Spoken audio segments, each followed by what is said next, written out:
James Monroe's second term began at the height of the Industrial Revolution.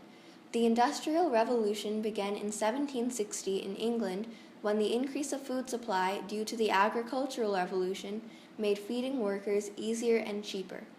Some main characters of the Industrial Revolution invented machines that are still used widely today. Richard Arkwright invented the water frame, which was a machine used for spinning thread powered by water, and the rotary carding engine, which took raw cotton buds and spun them into thread and yarn. Samuel Slater saw the complete disorganization of textile mills and fixed them. He created textile mills and whole villages surrounding them. Eli Whitney invented the cotton gin. The cotton gin, short for cotton engine, harvested cotton and removed the seeds efficiently. The irony of Whitney's situation was that he was raised a farm boy and soon realized that he didn't like farming, so he left in search of a new life and ended up creating a machine for farming and farmers. Samuel Morse invented the telegraph and Morse code, used widely during World War II as a secret form of communication. Cyrus McCormick invented the mechanical reaper, used to harvest crops more efficiently. He also built a factory to produce his invention. John Deere invented a specialized plow for prairie soil. He noticed that the traditional plow didn't work as effectively on the dry prairie soil and used that as his inspiration to invent his new plow. The transportation revolution came about for a few reasons. One of which was probably the main reason, was the South and its agriculture. It had used the lands so much that a lot of the soil was not suitable for growing anything anymore. Therefore, they had to look for new land to grow their massive plantations. So, looking to the west, it had a lot of fertile land. But it's not very easy to transport a ton of farming goods by walking in a carriage pulled by horses, so there was a need for a better way to transport goods across the United States. One of the other problems that was faced while migrating to the west was the Appalachian Mountains. They were massive and extremely expensive and dangerous to cross, and building a road there was super expensive. Not only that, but the states argued over whose road it should be. There was one road, however, called the Cumberland National Road that stretched 591 miles.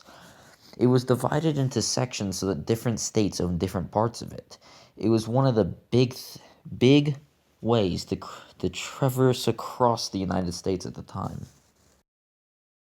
One of the other big factors in the transportation revolution were railroads. Railroads could transport way more goods than any other method at the time, and were way cheaper and more efficient than them too. This was a humongous thing for people back then, because now instead of sending for, say, 5 boxes at a time, and it would take 3 months to get from Boston to Georgia, you could send it on a train, send 20 boxes, and get there in about 3 days. It was very helpful for the North, because they could send all their manufactured goods across America way quicker. And also for the South, because they could send their agricultural goods across America a lot quicker. Noah Webster is probably best known for writing the famous dictionary that we all use today, but he actually had a much bigger impact on American history than we think. He was born in 1758 in Connecticut and went to Yale at college. His parents knew at a young age that he had a way with words, so he studied a lot and eventually wrote the first textbook called The Grammatical Institute of the English Language. This book taught children all across America how to read, write, and spell. He was also one of the first people to create a uniform key to the English language and the first dictionary. He essentially was the first person to really push education in America, and without education, our country could not have been what it is today. During Monroe's presidency, many southern states disapproved of the actions of the national bank.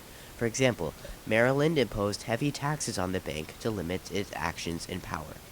However, James McCulloch, the cashier of the bank's Maryland branch, refused to pay this tax.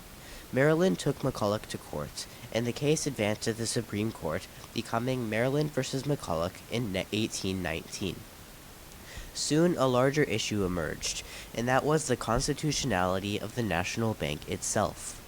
The court ruled in favor of McCulloch, meaning that the national bank was constitutional and that the federal government did have power to regulate the economy in states. Robert Fulton invented the steamboat to carry large amounts of goods across the water. This prompted the construction of the Erie Canal. This 363-mile-long man-made canal connects Lake Erie to the Hudson River. Increased steamboat shipping led to conflicts over waterway rights. For example, in 1824, Aaron Ogden sued Thomas Gibbons for operating steamboats in New York waters that Ogden claimed were his. Gibbons did not have a New York state license, but had a federal license to operate steamboats. The case was taken to the Supreme Court, where a larger issue soon emerged, and that was whether the federal government had the right to regulate the economy and trade of states. Eventually, the Supreme Court ruled in favor of Gibbons, and this had a multitude of effects. For example, it reinforced the government's ability to regulate trade and to prevent the monopolization of waterways. It also led to increased shipping, decreased prices, and allowed people to be able to afford to buy products brought to their local markets. The American system was created by James Monroe to have the U.S. rely on one another for everything. Essentially, what it did is it divided it into three sections. They had the industrial North, which manufactured goods. They had the farmers in the South, who would provide agricultural, and they also had farmers in the West. The purpose was to develop self-sufficiency throughout America so that we wouldn't have to rely on Britain or any other foreign trade too much in the future. This was very helpful